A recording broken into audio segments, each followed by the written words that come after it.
Bonsoir chers amis internet, bonsoir partout dans le monde. Bienvenue dans notre nouveau numéro de l'émission. Bon, je suis pas seule dans mon plateau, je suis avec le docteur Roger Mouzadi. Les lots qu'on un peu décortiquer à quoi l'oracle de la RDC. Nini onzambe azobongisa pona Congo. Nini onzamba lingi Congo ezala lobby. Tout continue toujours kolobela pona Congo pour te dire que Congo ya lobby et kozala lokwa ya leloté. Congo ya lobby kozala Congo mususu. Et sans plus tarder là, je vais directement Wabi Igo Mayaka depuis États-Unis d'Amérique, précisément à Charlotte. Babi Moussala Nzambe yango et comme Lyon na porte na soutenu œuvre de Dieu. Igo Mayaka soutenu œuvre de Dieu. Les jeunes américains soutenu œuvre de Dieu. Et là, je vois Jérémy Tela depuis Istanbul. Et je vois encore Guy Tende, mon témoin papa Michel. Bon, là, je vois encore Thérèse Maluta depuis Londres. Babi œuvre de Dieu. En tout cas, on a toujours là pour que y financer œuvre de Dieu. Donc, on a besoin de partenaires pour que œuvre de Dieu. Je suis avec le docteur Roger Mouzadi. Bonsoir, docteur. Bonsoir, maman Déborah. Oui, c'est un épisode les oracles de la RDC. Essayez un peu de nous parler, oracle RDC, pour que tout le monde puisse comprendre c'est quoi juste. Merci beaucoup de la parole. Je voudrais d'abord pouvoir expliquer qu'est-ce que c'est d'abord un oracle. Oui. Nous avons l'oracle, c'est d'abord un message qui est inspiré d'une divinité et dont une personne qui est en mesure de pouvoir en donner l'interprétation. Okay? Et nous avons deux types d'oracles. Nous avons les oracles qui sont inspirés des morts et nous avons les oracles qui sont inspirés de Dieu. Dans nos traditions, dans nos peuples, les ancêtres consultaient les divinités au travers des morts. Et ce sont les morts qui donnaient les grandes lignes, les grandes orientations. Le Lengenini peuple, il fallait Tambola, Maramonia et les Labango. Et pendant plusieurs décennies, nos peuples ont marché au travers de ces oracles-là. Mais je connais un grand oracle qui aujourd'hui toujours fait et en succès, c'est l'oracle de Nostradamus en Europe, où il donne des prophéties jusqu'à la fin des temps et qui permet à certaines personnes de pouvoir essayer d'avoir certaines orientations, même si parfois ces oracles sont mal interprétés.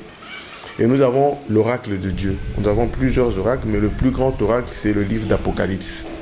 C'est le livre d'Apocalypse, c'est l'oracle de Jésus-Christ. Jésus-Christ qui donne des grands événements. Il fait une lecture du temps de ce que Dieu va faire au travers le monde pendant au moins jusqu'à son retour sur la terre. Et effectivement, je voudrais juste résumer un peu le livre d'Apocalypse. C'est tout simplement simple. C'est le livre le plus simple. Oui. C'est Dieu qui nous parle et qui nous dit comment il va procéder à changer, à renouveler la création. Il va vider le monde et il va le repeupler.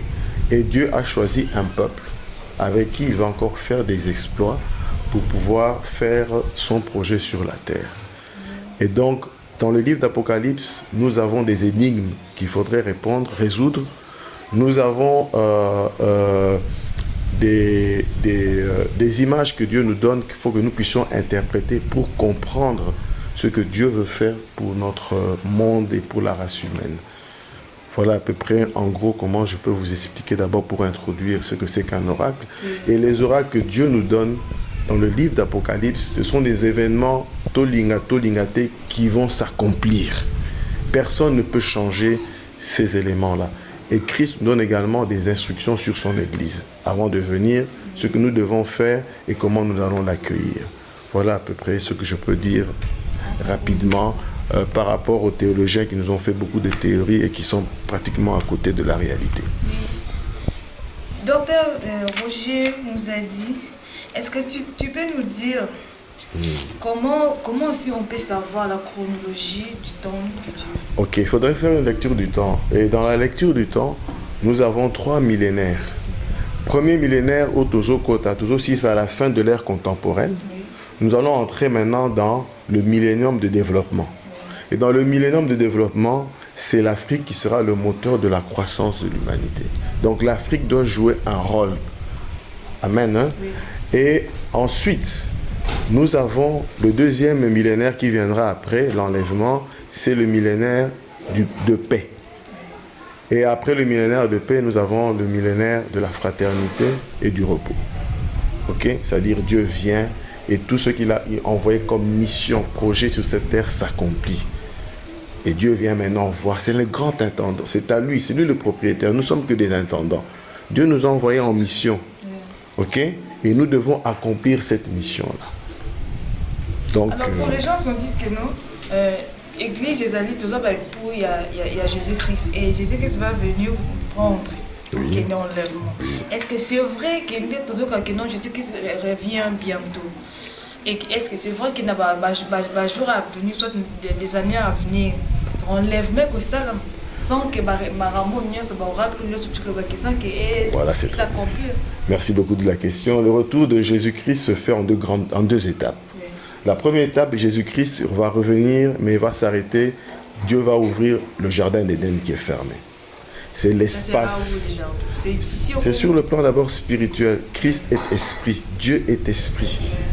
Et donc, Dieu va d'abord, de là où il est, il va envoyer Christ qui va d'abord entrer dans le jardin d'Éden, dans l'espace spirituel du jardin d'Éden. Là où il va former un royaume de sacrificateurs, là où il va gérer le monde physique et le séjour des morts. Amen. Hein? Ça, c'est la première partie. Et Christ va préparer l'Église à l'enlèvement. Donc, il va régner 1000 ans. Et ensuite, l'Église sera enlevée et Christ va réapparaître où?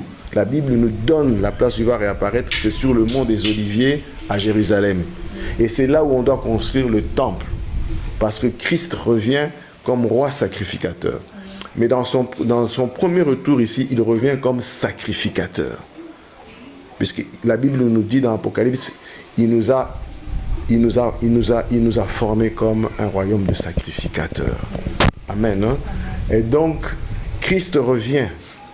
Il revient et il va voir l'état de son Église. Est-ce que nous sommes prêts à l'enlèvement? Nous ne sommes pas prêts à l'enlèvement parce que l'Église du Christ est disparate. Okay? Donc, il doit encore venir et il sera le prophète par excellence qui va prophétiser. Joël 2, la Pentecôte universelle. C'est lui qui connaît les secrets de Dieu. Il est parti intercéder pendant 2000 ans. Et aujourd'hui, il vient avec les réponses de l'Éternel afin que nous puissions nous préparer pour l'enlèvement. Christ revient, mais comment il va nous retrouver? Amen, hein? C'est ça la question. Nous ne devons pas faire peur au peuple de Dieu, mais nous devons leur dire des choses qui sont logiques et qui sont vraies. Christ revient pour l'enlèvement. Est-ce que nous sommes prêts? Non, pas encore. Et c'est lui qui va faire le travail. Là où il y a eu des faiblesses des pasteurs, là où il y a des faiblesses des imams, de tous ceux qui servent Dieu, il va ramener toutes choses à la perfection pendant 1000 ans. C'est merveilleux, madame. Merci, docteur Roger. Nous a dit. Est-ce que tu peux reposer la question un peu de résumé? Il y a résumé à l'oracle du Christ. Ok. Bien-aimés dans le Seigneur, pour comprendre l'oracle de la RDC, qui est un pays prophétique, beaucoup de gens parlent, mais Dieu est fidèle dans sa parole. Pour comprendre cet oracle-là, il faut comprendre comment est formé l'autel du pays. Amen. Hein? Amen. Le Congo regroupe 500 tribus. Et donc, les 500 tribus ayant 500 divinités différentes. Chaque coutume a sa divinité. Et lorsque vous êtes sur l'autel du pays, vous rencontrez facilement et vous voyez que nous retrouvons la trace des Falachas. Ce sont des Juifs noirs. Et nous retrouvons la lignée de Pharaon, de la lignée de Salomon et de la fille de Pharaon. Parmi ces peuples-là. Et parmi les peuples qui sont au Congo, ces peuples-là sont venus de l'Égypte. Ils ont suivi et ils sont arrivés jusqu'en Égypte. Et donc au Congo, nous avons 500 divinités et nous avons le Dieu d'Israël qui est ici. Et Dieu réside ici.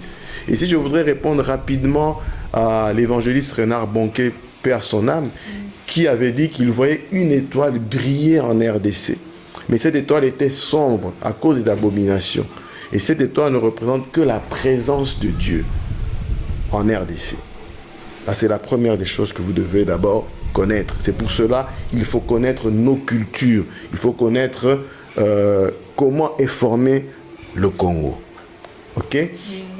Et donc, si nous avons une trace de la descendance de Salomon dans ce pays, cela signifie, comme prophète Patrick avait dit qu'il voyait Abraham, c'est qu'il y a des descendants d'Abraham dans ce pays. Et ce qui a été merveilleux, dans la Deuxième République, le président de l'époque avait fait et voulait former une nation. Bazo Balana, Bikolo na Bikolo. Et donc c'est ce qui a créé ce qu'on appelle la nation congolaise qui aujourd'hui est devant l'Éternel. OK? Et donc, vous avez déjà le premier point. Le deuxième point, c'est de savoir qu'est-ce que Dieu veut pour la RDC. Et ça, je voudrais quand même dire au peuple congolais que Dieu a élu ce peuple qui est annoncé dans Sophonie 3, 9, 12, le peuple aux lèvres pures, le peuple au-delà de l'Éthiopie, des fleuves. OK? Ce peuple-là, c'est le peuple congolais. Vous avez dans Ésaïe 18, Dieu a choisi ce peuple pour pouvoir faire entrer l'humanité entière dans son nouveau projet de société. Les Saintes Écritures, et en regardant sur l'autel du pays, arriver à trouver les meilleures combinaisons pour donner la meilleure interprétation possible. Et il y a des Congolais et des Congolaises qui ont aussi prophétisé pour ce pays, et ça doit être un complément. OK? Personne, nul ne prophétise. On prophétise tous en partie. On connaît en partie. Voilà. Oui, docteur Roger, pardon. Est-ce que tu peux nous parler, quelle est l'organisation de l'Église du Christ au Congo? Voilà. Aujourd'hui, il faut savoir une chose. L'Éternel, quand il a légué son pouvoir au peuple, il a légué aux chefs coutumiers, aux autorités traditionnelles, qui étaient des chefs spirituels. Ces hommes et ces femmes ont été écartés à cause de la démocratie. Et on s'est dit que non, il fallait que les autorités puissent gérer. Ces autorités-là vont devenir des autorités politico-administratives. C'est eux qui avaient le sacerdoce et ils travaillaient avec les esprits des morts. OK? Les morts étaient là pour pouvoir leur donner les indications. Et donc aujourd'hui, on doit poser le sacerdoce. Le sacerdoce, il y aura un principal sacrificateur, le conseil du sacerdoce. Nous aurons ensuite le conseil des patriarches qui sont là. Et en troisièmement, nous aurons maintenant ici la structure qui est le conseil de l'Église. Après la vie sur cette terre, on va aller pour se reposer. On ne travaille pas. Donc l'Église doit avoir une administration. L'Église doit pouvoir créer des emplois. Et donc, nous devons avoir cette offrande qui doit être arrivée. Et il fallait trouver... Pour que l'Église soit là. Non. Dans l'Apocalypse, Dieu nous donne l'offrande qu'il faut présenter à l'Éternel. Et l'offrande qu'il faut présenter à l'Éternel, c'est tout simplement un carré minier de diamants et un carré minier d'or. Lorsque vous lisez en Apocalypse 21, la Nouvelle Jérusalem, on dit les routes construites en or. Nous sommes un pays qui avons ces choses-là. Et ça doit être pour la maison de David, donc le trésor de Dieu. Et où il faut trouver ce carré minier de diamants, c'est dans la province du Kasaï, où on va construire la ville sainte. Et nous avons également dans l'est de notre pays, où nous aurons également un carré minier or, parce que l'Éternel aussi veut faire quelque chose à l'est du pays. Je vais rapidement parler pour l'est du pays. Dans la prophétie et dans l'oracle de l'est du pays, il y a deux peuples qui vont venir pour peupler là-bas. Ce sont les Falachas qui sont expulsés en Israël. Et puis demain, il y aura peut-être les Noirs d'Amérique qui voudront retourner. Et dans la prophétie, ces gens-là viendront pour peupler l'est de la RDC. Et le trésor de l'Église va permettre de financer la paix, c'est-à-dire financer les industries d'armement européens pour compenser leurs pertes en armement. OK? Ça, c'est quelque chose qui est important. Cet argent-là va permettre à l'Église de financer le développement de l'Afrique, de notre développement. OK? Et nous rendre, disons, par rapport aux institutions financières indépendants. OK? Et après l'enlèvement, notre pays aura toujours 12 provinces. Et à l'est, Dieu va mettre des tribus blanches et les 10 autres provinces, il y aura des tribus noires. Ça, c'est plus tard comment je pourrais expliquer la prophétie de notre pays. Ok, oui. Donc, les 28 provinces que nous avons, les 24 provinces, ça, ce sont les hommes. Les 26, il n'y a aucun soubassement spirituel. Ok? Oui. Dans la prophétie de notre pays, nous devons avoir 12 provinces. Donc, nous devons diviser encore une partie de l'Est pour créer une province. Et ces 12 provinces-là, nous aurons 12 patriarches. Et de ces 12 patriarches-là, il y aura un grand patriarche. Et c'est lui qui va commencer à dédicacer le pays à l'Éternel. Oui, oui. Voilà. Merci beaucoup, Dr Roger Mouzadi. Alors, comment faire pour que la RDC a délivré dans ma commune sur tout le Bon, il faudrait d'abord renverser l'autel du pays, qui n'a jamais été renversé. Personne n'a expliqué comment était l'autel du pays. L'autel du pays, ça a été des alliances qui ont été faites entre plusieurs tribus, des alliances de sang. Et dont ces tribus avaient lié leur destinée à la destinée politique du deuxième président de la République. Ok? Oui. Et il faudrait maintenant briser cette alliance-là pour pouvoir entrer maintenant et contracter une nouvelle alliance. Donc comment on peut faire pour briser ça? Pour briser ça, d'abord l'offrande divine, que je suis en train de vous dire, c'est ce qui va briser ces alliances-là. Et ensuite, toutes les tribus devront présenter une offrande d'alliance au nouveau sacrificateur qui va présenter à l'Éternel. C'est pour cela que je vous dis que le président de la République peut dédicacer l'État, mais il n'a pas la responsabilité des âmes spirituelles. Il n'est pas sacrificateur. Ok? Dieu est esprit. On doit le consacrer pour qu'il entre dans l'église, mais il y a un sacrificateur qui va présenter ces offrandes-là. C'est lui qui a le droit de pouvoir parler, le droit de parole, pour pouvoir parler à toutes ces tribus-là. Les anciens peuvent expliquer ça. Nous devons entrer dans notre sagesse. Commencer à voir les anciens, finir la culturation. Et vous allez voir comment Dieu va commencer à opérer. Nous avons 3 malédictions sur l'autel du pays. Les malédictions coutumières, les malédictions hébraïques et la malédiction de l'Égypte ancienne. Voilà les 3 grandes forces qui ont régné sur notre pays et qu'il faudrait maintenant briser pour entrer dans l'alliance de Dieu. Et donc, il y a beaucoup de choses, mais le temps qui nous est imparti ne nous permet pas. Nous avons essayé de survoler pour faire comprendre au peuple de Dieu que nous pouvons parler, nous pouvons donner des directives afin que les autorités puissent avancer de l'avant et amener notre pays à accomplir ce que Dieu attend de nous. Et la dernière chose, je voulais parler de Kimbangu. L'hôtel de notre pays, on devra construire une basilique Saint-Simon Kimbangu. Et ce monsieur, ce prophète de Dieu est un martyr. On devrait l'élever au rang de martyr parce qu'il a annoncé des messages du temps de la fin et on l'a tué pour ça. Et ça, c'est très important pour l'église du Congo. Et tous les anonymes qui prient et qui ont été persécutés pour le message de Dieu, que leur âme puisse se reposer en paix. Et c'est un mot aussi pour nos frères et nos amis musulmans. La sourate 35 dit « Croyez en Jésus, fils de Marie, et à son message ». Et donc, le retour de Christ aussi les concerne, parce qu'ils sont les fils d'Abraham. Voilà. Merci beaucoup, Dr Roger Mouzadi. Merci beaucoup. Bon, avis qu'ils allaient à Soukati et Belé, ils allaient à Kolba, mais tant vraiment, ils ont poussé. Alors, tout le monde a embarrassé. Un peu qu'on décortique vraiment parce que maman, tout y en est, ils allaient à. Oui, mot de la fin, quelques dédicaces pour nous baser l'andabis. Le mot de la fin, je voudrais dire à tous les Congolais et Congolaises que le Congo a un avenir radieux. Tozo Ngabatu, Tofanda, Tosolola. Que nous puissions apporter ce message-là et que nous puissions maintenant accomplir la volonté de Dieu. Ça, c'est très important. Je salue tous les amis de la diaspora. Je salue mon ami Thierry Kissiasia à Genève, à Lausanne. Je salue mon oncle à Londres, Cham Chamoul. Je salue également mon ami John Maele à Londres. Je salue tous mes amis au Gabon. Je salue tous les pasteurs au Congo-Kinshasa. Ce sont des vaillants héros. Moi, j'appelle. Je salue mes enfants, Gisrel qui est en Grèce. Je salue Akaz qui est à Lumbashi et mes 2 filles, Milka et Maoa qui sont à Kinshasa. Je salue tous ceux qui m'aiment. Bananyosu à la lumière. Que Dieu vous bénisse et nous sommes là afin d'apporter encore des précisions pour l'oracle de Dieu. Que Dieu vous bénisse. Oui, merci na bandinyo so ya émission na biso lelo toyoki ndenge pa Dr Roger Muzadi ndenge alobeli sur l'oracle de la RDC. Alors abipe livre na eza na nzela azo parler aussi eza intitulé à oracle de la RDC. Donc on a posé ça soutien.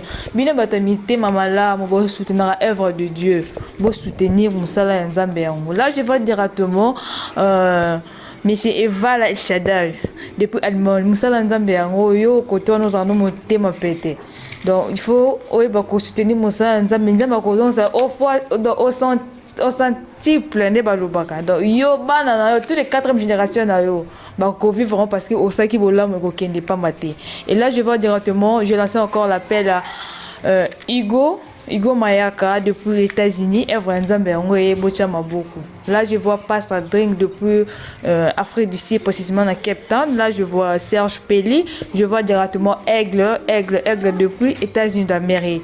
Et Docteur Didier, au son numéro, nous allons soutenir Evra Nzambe. Ok, mon numéro WhatsApp c'est le 082 47 97 072. Vous m'envoyez un message sur le WhatsApp et puis on pourra en parler, discuter. Ou à Rolingapé pour compléter, révélation à Zouaki Nzambe, je suis toujours disposé à tout partager pour la gloire de notre Dieu dans notre pays. Je vous remercie. Ok, merci beaucoup. Et nous avons aussi saboté pour t'équiper na prophète Patrick Tabou Jérémie na plateau Nabiso. Azata moi mot de la fin à propos de l'oracle de la RDC. Merci beaucoup la servante de Dieu, que Dieu vous bénisse. N'a pas mboli Nzambe na message au docteur Roger Muzadi Ezekiel Apesi et n'a pas mboli bolamu ya Nzambe na maloba na ye pe na ba révélation na ye. Na pesi merci na ba pasteur église corps du Christ na toutes les religieux du monde. Ba union so bandimaka musala Nzambe Nzamba pambola bino bokoni ko sala ko se sacrifier pour l'œuvre de Dieu. Je crois que c'est le temps de l'accomplissement de la prophétie. Nzamba ngasa makamine na yango azoloba. Okay, merci beaucoup. Portez-vous bien. Bye.